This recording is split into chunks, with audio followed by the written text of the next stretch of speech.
जुमे की नमाज है उसके दृष्टिगत आज हमारी पूरी सभी अधिकारियों द्वारा पूरी फोर्स के साथ पैदल मार्च किया गया है। मार्च पास हर तरीके की गतिविधि जो ज़रूरी है वो सारी की गई हैं। हमने लोगों के साथ बैठकें भी की हैं। पीस कमेटी जितने मौलाना लोग हैं विभिन्न मस्जिदों के, उनसे भी बातचीत की गई है अलग अलग स्तरों पर, और एक कंसेंसस है कि पीसफुली कल की सारी गतिविधि जो नमाज की होगी वो हो जाएगी। सभी अपने अपने मस्जिदों में नमाज पढ़ेंगे और उसके बावजूद हमने पूरी चौकसी बरती हुई है। जो उस दिन की घटना है उसके संबंध में जितनी ज़रूरी चीज़ें हैं, एविडेंस कलेक्शन, वो काम अलग टीम के द्वारा किया जा रहा है। हमारे यहाँ संभल में जितनी ज़रूरी फोर्सेस हैं वो यहाँ पे डिप्लॉयड हैं।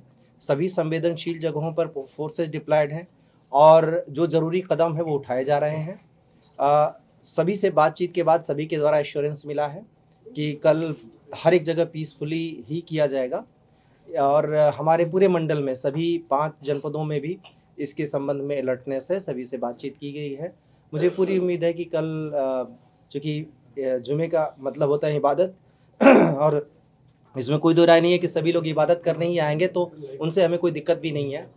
बाहरी ताकतें इसमें घुसने न पाए इसके लिए भी हम पूरी निगरानी रखे हुए हैं। सोशल मीडिया और बाकी सारी चीज़ों पर जिसके थ्रू लोग उकसावा करते हैं या अफवाहें फैलाते हैं, उसके ऊपर भी बराबर हमारी निगरानी है। सर कितनी फोर्स आपने डिप्लॉय की है अभी तक? देखिए हमारे पास कुल मिला के फोर्सेज एक आरएएफ की है, 2 आरआरएफ, 13 कंपनी पीएसी, कुल मिला के 16 कंपनी बाहर से फोर्सेज हैं। हमारी लोकल पुलिस फोर्स है और स्टैंड बाई पे भी फोर्सेज हमारे पास हैं, जिसको जब जरूरी हुआ तो हम इस्तेमाल कर लेंगे। ये व्यवस्था सिर्फ कल के लिए कि कंटिन्यू रहेगी? नहीं, ये व्यवस्था हमारे लिए कंटिन्यू है, संभल के लिए खास तौर पर। स्थिति एकदम सामान्य हो जाए तब तक हर एक जगह पर हम निगरानी रखेंगे। और दूसरी एक और भी चीज़ है कि जब तक कोशिश ये की जाती रहेगी कि यहाँ उकसावा किसी तरीके का हो, सबसे बातचीत कर रहे हैं, सबसे जब एकदम विश्वास बहाली हो जाएगी उसके बाद हमें जब जरूरत नहीं रह जाएगी, हमें कोई दिक्कत नहीं है। चंदौसी कोर्ट में भी सुरक्षा बढ़ाई गई है सर? हाँ, मैंने कहा जैसा कि सभी संवेदनशील स्थलों पर सुरक्षा बढ़ाई गई है, तो उसी प्रकार से कोर्ट की भी सुरक्षा बढ़ाई गई है। सभी जो धार्मिक स्थल हैं उन जगहों की भी सुरक्षा बढ़ा दी गई है और उन एरियाज में खास तौर पर जहाँ पे इस तरीके के उकसावे वाली कार्रवाई में दो पक्ष आमने सामने आ सकते हैं, उन सभी जगहों पर सुरक्षा बढ़ाई गई। इंटरनेट बैन सर कंटिन्यू रहेगा? अभी फिलहाल इंटरनेट बैन कंटिन्यूड है। कल हम इस पे फिर से समीक्षा करेंगे और उसके अनुरूप फैसला करेंगे। जामा मस्जिद में नमाज अदा किया जाएगा सर? जामा मस्जिद में देखिए सब जगह जैसे यूजुअल नमाज अदा की जाती है वैसे ही होगी। एक अपील की है, डीएम और एसपी ने बातचीत भी की है उस मस्जिद कमेटी से कि कम संख्या में लोग आवें ज़्यादा बेहतर है और क्योंकि वो एक हॉट स्पॉट है, उस जगह पे उपद्रव हुआ, बहुत सारी चीज़ें, साक्ष्य भी कलेक्शन हो रहा है, तो कई सारी चीज़ों के दृष्टिगत ये कहा गया कि अगर कम संख्या में लोग आवें और जिस पर मस्जिद कमेटी सहमत भी है, हमें कोई इस पर दिक्कत नहीं है कि लोग शांतिपूर्ण तरीके से जहाँ पे भी नमाज पढ़ते हैं वहाँ पे नमाज पढ़ें। जो लोग जामा मस्जिद में नमाज पढ़ते हैं, कोई दिक्कत नहीं है। सर हर्जाना वसूला जाएगा क्या? अभी हम जितना डैमेज हुआ है, जो क्षति हुई है, सबका आंकलन कर रहे हैं। सर प्रशासन की तरफ से जो शाही मस्जिद है, कल नमाज होनी है वहाँ पर, तो क्या कोई नमाजियों की संख्या पर कोई कैप लगाया गया है या फिर ऐसा कुछ डिसाइड किया है कमेटी की तरफ से कमेटी के साथ मिलकर कि आसपास के लोग ही आए और बाहर के लोगों को नहीं आने दिया जाएगा या वेरीफाई किया जाएगा? बाहर के लोग तो नहीं आवे तो अच्छा है, ये बेहतर है। देखिए मस्जिदों में जनरली उस जगह के लोकल लोग ही जाते हैं, बाहर के लोग तभी जाते हैं जब उनके पास कोई और विकल्प ना हो। ये एक परिपाटी, एक परंपरा रही है, तो परंपरा का उल्लंघन क्यों करेंगे। हमारी ये भी कोशिश है कि वहाँ कम से कम लोग आवें, क्योंकि आप जानते हैं संवेदनशीलता उसकी बढ़ गई है। इसमें कोई दिक्कत नहीं है कि वहाँ बहुत कम संख्या में लोग इकट्ठा हों। आने वाले लोगों की जांच की जाएगी, तलाशी ली जाएगी, आधार कार्ड चेक किया जाएगा सर? बिल्कुल किया जाएगा। हमने हर एक जगह संवेदनशील जगह पर 3 लेयर की सुरक्षा बैठा रखी है। जहाँ पे ज़रूरी हो रहा है लोगों की जांच भी कर रहे हैं। मैंने कहा जब तक विश्वास बहाली नहीं हो जाती तब तक ये करना ज़रूरी है और हम कर रहे हैं। एक सवाल ये है कि रविवार को इंसिडेंट हुआ है, आज गुरुवार है, कल शुक्रवार हो जाएगा। लगभग कितने लोगों की मौत हुई है, मौत की पुष्टि हुई है आधिकारिक तौर पर, और जो जिन लोगों की मौत हुई है उसके लिए रिस्पॉन्सिबल कौन है? अगर पुलिस की गोलियों से उनकी मौत नहीं हुई है तो किसकी गोलियों से मौत उनकी हुई है? ऐसा परिवार वाले आरोप लगा रहे हैं कि पुलिस की गोलियों से ही उनके परिजनों की मौत हुई है। तो इन्वेस्टिगेशन किस हद तक पहुंचा है और कोई एसआईटी स्थापन की जाएगी या कोई अभी तक का क्या स्टेटस है पुलिस का इसके जो 4 लोग या 5 लोग मरे हैं? क्योंकि 5 लोग इज दैट मोर, बहुत बड़ा आंकड़ा है ये। जो आप कह रहे हैं 5, 6, 10 निश्चित रूप से उसके बारे में साक्ष्य तो होगा हमारे पास। ये आधिकारिक हो चाहे ऑफिशियल चाहे अनऑफिशियल, 4 लोगों की ही मृत्यु हुई है। जिसकी मृत्यु होती है उसका पोस्टमार्टम होता है, उसकी रिपोर्ट होती है। तो 4 लोगों की मृत्यु हुई है और 4 लोगों का पोस्टमार्टम हुआ है। इसमें कहीं दूसरी दो राय है ही नहीं। एक व्यक्ति मुरादाबाद में उपचाराधीन है। दूसरी बात जो आपने कही कि किसकी गोली से मृत्यु हुई, कोई आरोप लगा रहे हैं। आरोप तो सिर्फ एक नहीं 10 लगाए जा रहे हैं। मैं कह रहा हूं 10 नहीं, आप 100 आरोप लगा लीजिए, साक्ष्य तो दीजिए। हम जो भी बात बोल रहे हैं हम साक्ष्यों के आधार पर बोल रहे हैं और हर एक चीज प्रामाणिक तौर पे बोल रहे हैं। मैं कहता हूं हर एक चीज को सुनने को तैयार है। किसने गोली चलाई उसके बारे में साक्ष्य देंगे। मैं पुलिस को भी इससे बरी नहीं कर रहा हूं। मैं कह रहा हूं आप साक्ष्य दीजिए, हम उसके बारे में भी जो समुचित कार्रवाई है बिल्कुल करेंगे। अगर कोई दोषी है, किसी को भी किसी की जान यूं ही लेने का अधिकार नहीं है, तो हम उसमें पूरी तरह कमिटेड हैं कि जांच करेंगे।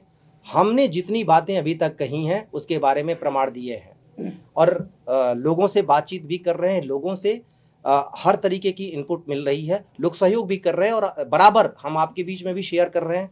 हम जो कदम उठा रहे हैं, हम इस मामले में पूरी तरह ट्रांसपेरेंट है। तो पहली बात ये, किसी आरोप में नहीं जाऊंगा, किसी बयान में नहीं जाऊंगा। जिनके परिवार में मृत्यु हुई है वो परिवार दुखी है, उसके पास जो भी आएगा कुछ भी कहेगा उस बात को मान लेंगे। तो बयान के आधार पर कोई चीज नहीं कहेंगे, साक्ष्य के आधार पर कहेंगे। और उसमें हमने जो भी जरूरी साक्ष्य है मैं पहले दिन से सभी कुछ शेयर कर रहा हूं, सारे कारण भी बता रहा हूं। केवल एक वीडियो का आधार बना के आप सारी बातें नहीं कर सकते। वो भी वीडियो जो आपने किसी ने भी नहीं ली है, जिसने सीसीटीवी कैमरा फोड़ दिया कि उनका कैप्चर न होने पावे। तमाम मोबाइल फोन लोगों के पास हैं, किसी ने उसको कैप्चर नहीं किया कि ये देखो जी पुलिस मार रही है। अगर कहें कि उसमें अफरा तफरी में किसी को वीडियो लेने का अवसर नहीं मिला या ऐसी कंडीशन नहीं थी कि वीडियो लिए जाए, तो मस्जिद के पीछे से तो वीडियो लेने का मौका मिल गया कि ये देखो धुआं उठ रहा है, जबकि वो धुआं गाड़ियों से उठ रहा था। मैं किसी भी बेबुनियाद चीज को इसमें शामिल नहीं करना चाहूंगा। एक तथ्यपरक चीज है, एक घटना घटी, सबको पता है वहां पे कैसे क्या हुआ उसके बारे में हम पड़ताल कर रहे हैं। जहां तक आपने कहा कि किसने गोली चलाई, ये इतनी जल्दीबाजी कर देना हो सकता है बहुत बड़ी बात है। बहुत सारे तरीके से इनपुट हमें आ रहे हैं। लोग सर, संभल के सांसद जियाउर रहमान बर्क और विधायक के बेटे का नाम एफआईआर में, बाय नेम एफआईआर में दर्ज है, रोल तक उनका दर्ज है। तो उन पर कार्रवाई के लिए क्या उनकी अरेस्टिंग होगी या उन्हें नोटिस वगैरह सर्व करके इन्वेस्टिगेशन ज्वाइन कराएंगे, क्या प्रोसीजर? क्योंकि तमाम लोग ये जानना चाहते हैं कि भाई जब नाम दिया है तो वो इन्वेस्टिगेशन का पार्ट कब शुरू बनेंगे। आपको पता है उसके लिए प्रोसीजर होता है जी। एक लोकसभा के सिटिंग एमपी है तो उनके लिए पूरा प्रोसीजर है, उस प्रोसीजर को हम अडॉप्ट कर रहे हैं। दूसरी बात ये भी है कि सिर्फ एफआईआर की बात नहीं है, फर्दर एविडेंस कलेक्शन की है। हमें हमारी प्राथमिकता अभी एविडेंस कलेक्शन की है। गिरफ्तारी हम तभी कर रहे हैं जब वो जरूरी हो जा रही है, कोई जल्दबाजी इसमें नहीं है। मैंने इसीलिए कहा कि हम साक्ष्य पर ज्यादा जोर दे रहे हैं ताकि जिन लोगों ने इस घटना को कारित किया है और जिन लोगों का भी रोल है, हमें ये पूरी बातें कोर्ट तक ले जानी होगी। कहीं पे भी हम कमी नहीं छोड़ेंगे कि हम पूरी इस तरीके से पैरवी करें कि उनको कड़ी से कड़ी सजा मिले ताकि आगे से कोई इस तरीके की जरूरत न करे। सर वहां पे हमने देखा कितनी बड़ी सुहेल का क्या रोल है सर, अब तक सामने आया? उनका रोल बताया जा चुका है, उस एफआईआर का आधार भी बताया जा चुका है। 2 बार उन्होंने इंटरवीन किया, उनकी वीडियो भी कैप्चर की गई है। कई सारे तरीके के अन्य साक्ष्य भी आए हैं, अभी बातचीत चल रही है, अभी पूछताछ चल रही है। कुछ चीजें ऐसी हैं जो आपको अभी बता दूंगा तो इन्वेस्टिगेशन प्रभावित हो सकता है, इसलिए मैं पूरी नहीं बता रहा हूं। लेकिन जो जिन आधार पर एफआईआर हुई वो हमने बता दी।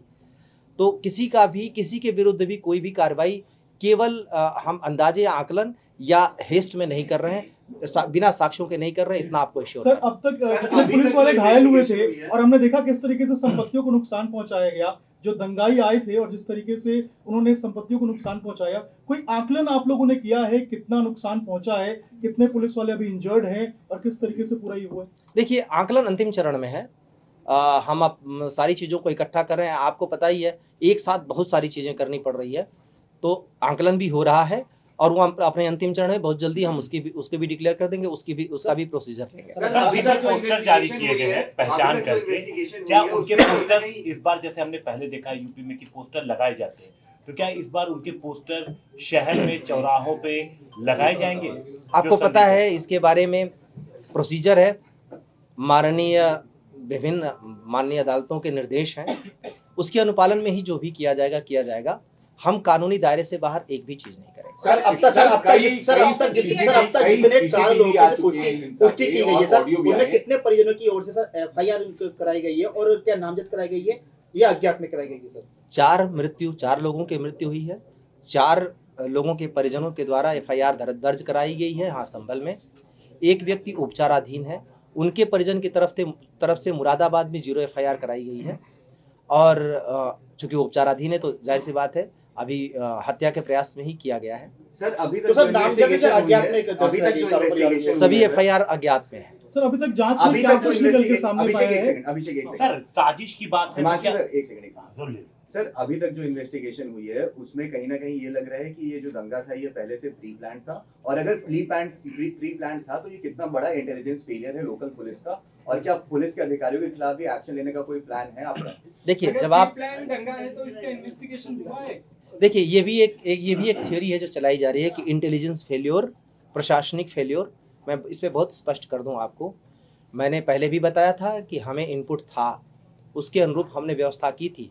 हमारे पास जितनी अवेलेबल फोर्सेस थी वो हमने लगा दी थी। आपने देखा, हमने ड्रोन कैमरा लगाया था। अगर इंटेलिजेंस नहीं रहा होता तो हमने ये सारी व्यवस्थाएं क्यों की होती? छतों पे पुलिस लगाई थी और बाकी सारी जगहों पर 5 कंपनी पीएससी थी और अपनी जो लोकल फोर्सेस थी वो तो थी ही थी। जब आप सवाल कर रहे हैं तो ऐसा लग रहा है कि जैसे मेले में भगदड़ हो गई कि प्रशासनिक व्यवस्था फेल हो गई, या फिर कहीं बम फट गया कि प्रशासनिक व्यवस्था फेल हो गई। लोग पत्थर लेके हमला करने आए, उसके लिए जो जरूरी माकूल जवाब था हमने दिया। फेलियर कहाँ है? अभी भी हम आगे कर रहे हैं। ऐसी स्थिति में आप क्या प्रशासन से चाहते हैं? हमने जितना डिटरेंट था उतना करने के बाद जो अनुमन्य साधन है उससे रोका, बहुत जल्दी इस पे कंट्रोल पा लिया।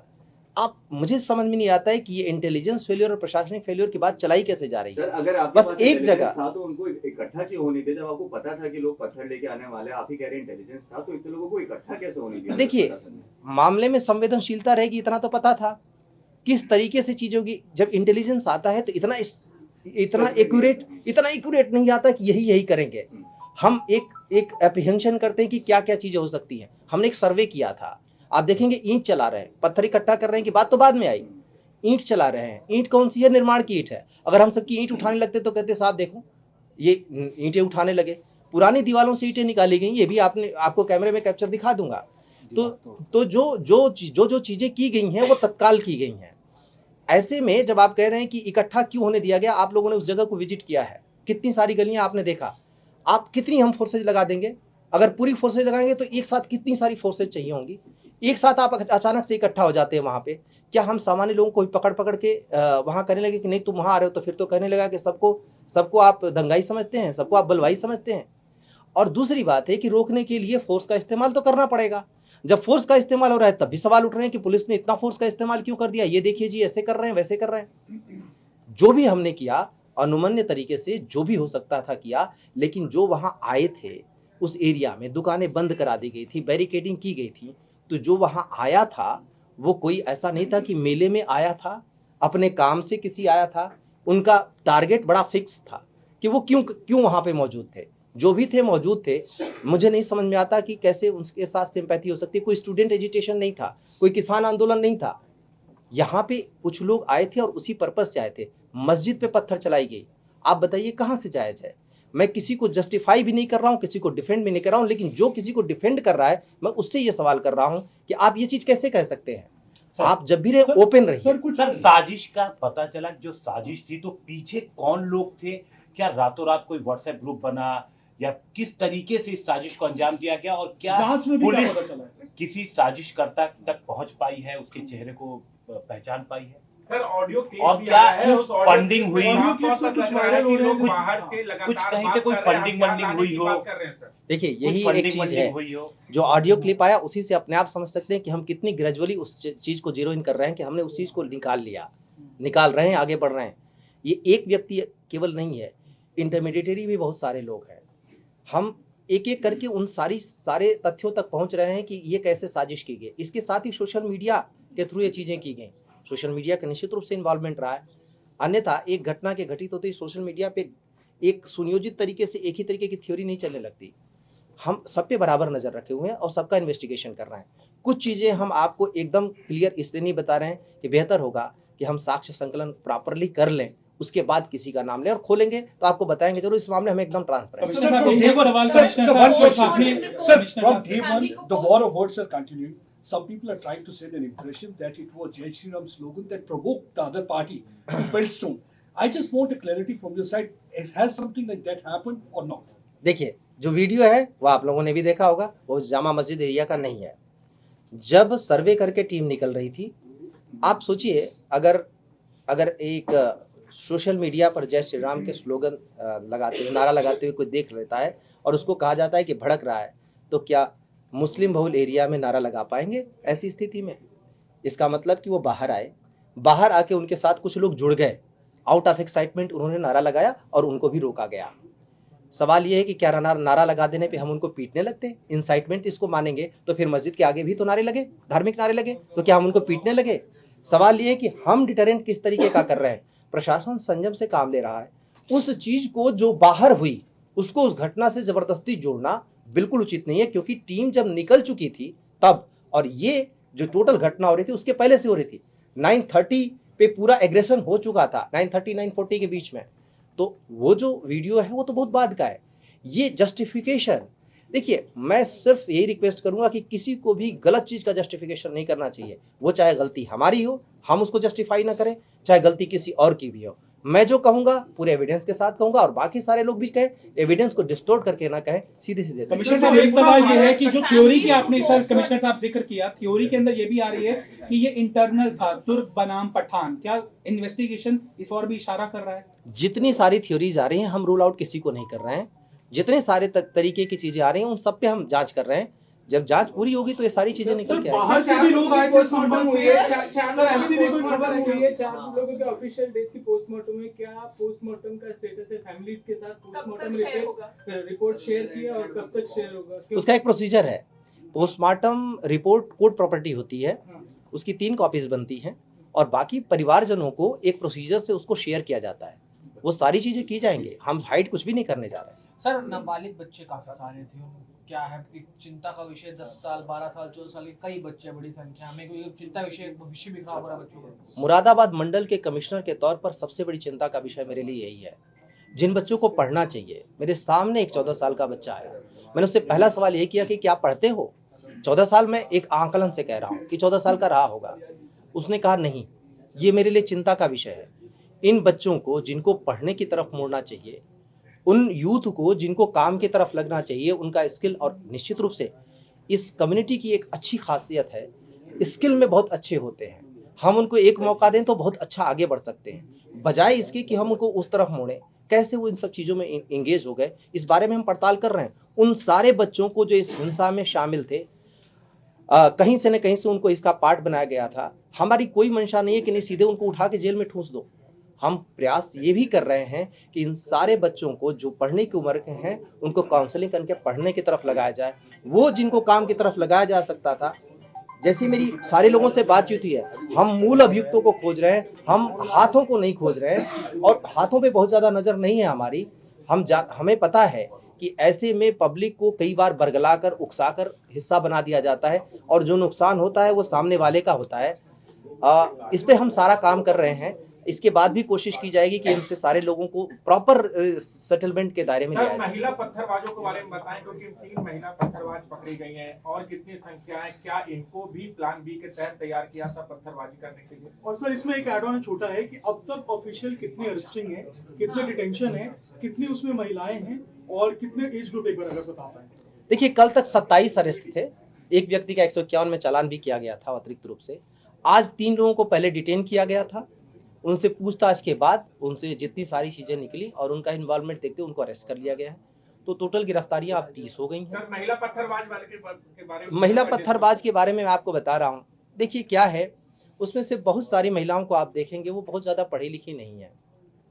कई बार उनके दिमाग को पूरी तरह से डाइवर्ट कर दिया जाता है।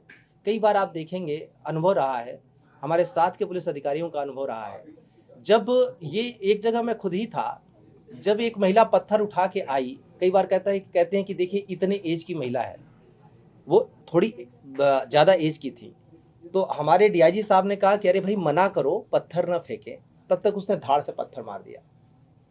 ये बड़ी ही शॉकिंग चीज हमारे लिए है। हम बुजुर्गों से ये उम्मीद करते हैं कि वो हमारी बात को समझेंगे जब हम इस तरीके के तो बच्चों को रोकेंगे। कई बार ऐसा होता है, और ये सारे लोग नहीं हैं, ये गिने चुने लोग हैं, ये खासतौर से कुछ लोगों को इसमें शामिल कर लिया जाता है। निश्चित रूप से उनकी शिक्षा का स्तर ऐसा होगा। मुझे लगता है कि हाँ, हमें इस पे भी काम करने की जरूरत है कम्युनिटी के साथ मिलकर, कि जो माइंड वॉश कर दिया जा रहा है इसको हम रोक सकें, और इस पे काम करेंगे।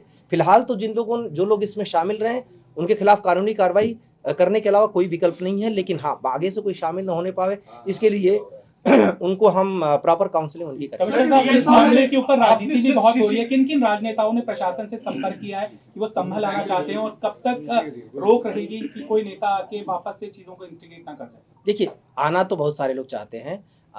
जिलाधिकारी ने इस पे आदेश जारी किया हुआ है कि अभी किसी को यानी आने नहीं दिया जाएगा। पर मैं दूसरी बात कह रहा हूँ, मैं एक जिम्मेदार तरीके से मैं रिक्वेस्ट कर रहा हूँ सभी लोगों से, क्यों ही अभी आना है।